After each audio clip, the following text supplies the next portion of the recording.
Good day, everybody, and welcome to another edition of the Military and Foreign Affairs Network. I am your host, the voice of reason. Today is part two of our ongoing coverage of the crisis between Ukraine and Russia. To date is February 16th, 2022.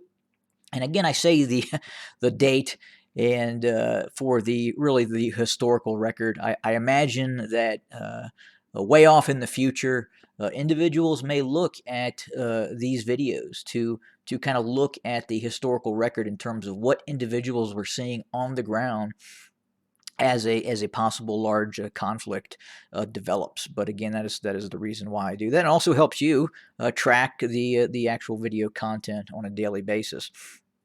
But we're looking at some different headlines coming in the mainstream media and not so mainstream media. I'm going to go over some of those. I'm going to talk about some of the things that we're seeing right now to give you a better insight on kind of what is happening. So let's see here. The slate. Putin has a new brutal backup plan in Ukraine. And what they're referring to in this article is the possibility that Vladimir Putin, Russia, the Kremlin would acknowledge the Eastern separatist zones as a separate entity and then move their forces in to those areas. So you have to understand the Kremlin is saying that they're not going to invade the Ukraine, but remember, words mean what I say they mean, and a police action or a peacekeeping action obviously is not an invasion if the words that you are saying mean something different than an actual invasion. This is very important. This is coming from the Jerusalem Post. It's also being reported in Russian media as well. Russian claims mass civilian graves found in Donbass. So what the Russians are doing right now is they're setting the stage for a pretext operation on why they would have to go into eastern Ukraine. And again, it's based on what they're saying. Hey, we have discovered mass graves of individuals that have been wholesale slaughtered by the Ukrainian military or nationalist formations or whatever you want to call them. But again, this would create that pretext for a possible military operation if they choose to launch said military operation. I think this is important. This is coming out of Estonian military intelligence. Russia likely to launch limited military attack against Ukraine, says Estonian intelligence, and that's now being reported out of Reuters. And Channel 4, this is a local affiliate, but again, out of the UK, reporting NATO warns signs of Russian troops and hardware heading to Ukraine border. That was about 25 minutes ago.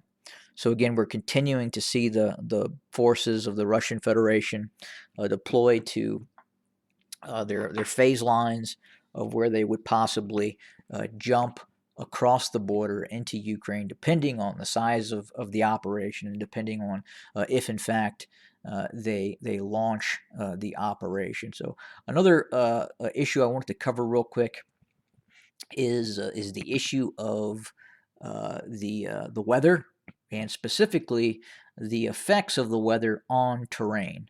And right now, we're hearing that it's been a little bit warmer than normal in Ukraine and areas around the Ukraine, which is causing the ground not to freeze and not to be as compact as it normally would this time of year, creating more or less a muddy environment. Now, that sort of terrain, when you deal with mud, and I've dealt with it in armored warfare, and believe you me, it's absolutely no fun. And I'll kind of get into that a little more on the why behind that. So it really affects both sides, I would say, fairly equally. And you would think that the Ukrainians, it would probably affect a little less because inherently you would say, well, if they're in the defensive positions, why would it really matter if the Russians are on the offensive and moving more? then it would affect the Russians more, and you would see their tanks get bogged down into the mud and so forth and so on. And yeah, we're seeing some of that, and we're probably seeing that with the Ukrainians as well. But the Ukrainians can't stay in defensive positions for an indefinite period of time. At any point, those positions, the Russians are going to identify those positions, and they can call a multitude of assets on those positions. So the Ukrainians, much like the Russians, have to stay mobile. You shoot, you scoot, you cinch, you shoot, you scoot, and that is probably what the Ukrainians are doing and having to do, and it's probably affecting them just as much as the Russians as well. But I can promise you, the Russians are very aware of this environment that exists in the Ukraine right now and in their areas as well, in terms of the mud and muck and everything like that. Even here in the States and other places, I've experienced tank and mechanized warfare, and really the biggest thing isn't so much that you get stuck. I mean, I've been stuck, and yeah, you have to get other vehicles to pull you out. And it really affects, I would say, wheeled vehicles more obviously than tracked vehicles.